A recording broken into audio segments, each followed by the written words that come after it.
là, aujourd'hui, la législation internationale fait que les armes biologiques sont interdites, me semble-t-il. Ouais, normalement, oui.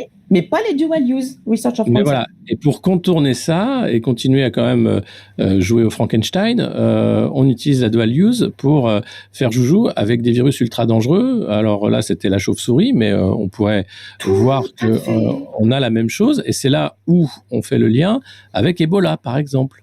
Et le docteur Fauci est aussi très présent dans l'affaire, les différentes épidémies d'Ebola en Afrique. Est-ce que tu peux nous raconter là aussi les étranges coïncidences? Ah bah oui, en fait, on a eu en 2014 une épidémie d'Ebola en Afrique de l'Ouest sur une zone qui n'avait jamais connu de flush Ebola ou d'épidémie Ebola avant. Hein, avec un pathogène qui a été extrêmement contagieux, qui avait touché, je crois, alors de bonne mémoire, parce que c'est 26 800 personnes, je crois, et avait fait plus de 11 000 morts. Donc un pathogène qui était quand même assez fort, et en plus avec une épidémie qui avait duré relativement longtemps dans le temps, de 2014 à 2016. Et bizarrement, on va retrouver des gens qui vont intervenir sur cette épidémie, dont Anthony Fauci, sur cette épidémie-là, et on va retrouver aussi des scientifiques, bizarrement, qu'on va retrouver pour la crise du SARS-CoV-2 également, mais dans le cadre pour masquer en fait l'origine laborantine du SARS-CoV-2. Ces quatre, moi je les appelle les 4 mousquetaires. Ouais. C'est Anderson, Christian Anderson, Eddie Holmes, Rambo, oui, pas le Rambo, mais voilà, et Gary. Ce sont les 4 mousquetaires qu'on va retrouver dans le papier qu'on appelle Proximal Origin of SARS-CoV-2, qui déclare l'origine zoonotique du SARS-CoV-2, et qui ont couvert en fait, voilà, qui ont couvert l'applique pour le SARS-CoV-2 et qu'on a retrouvé également pour Ebola 2014.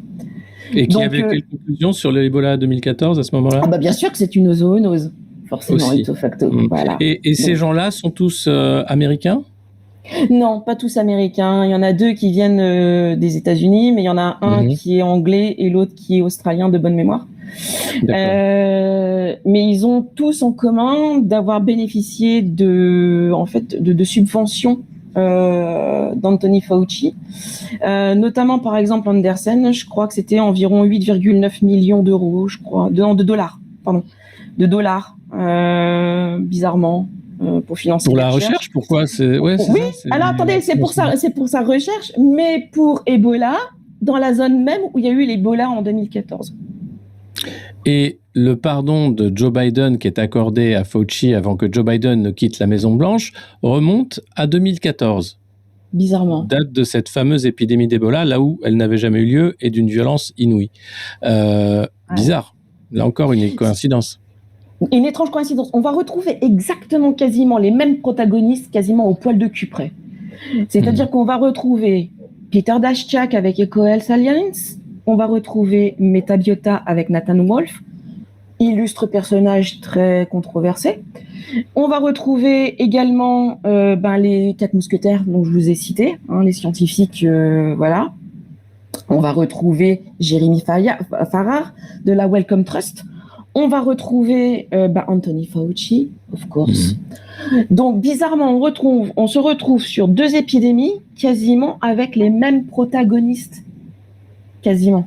Alors, et à quand même 10 ans d'intervalle, quasiment.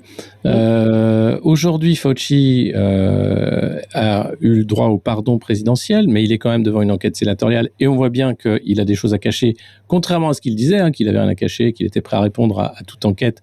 On voit bien que c'est pas du tout le cas. Qu'en est-il de ces autres mousquetaires? Aujourd'hui, que font-ils?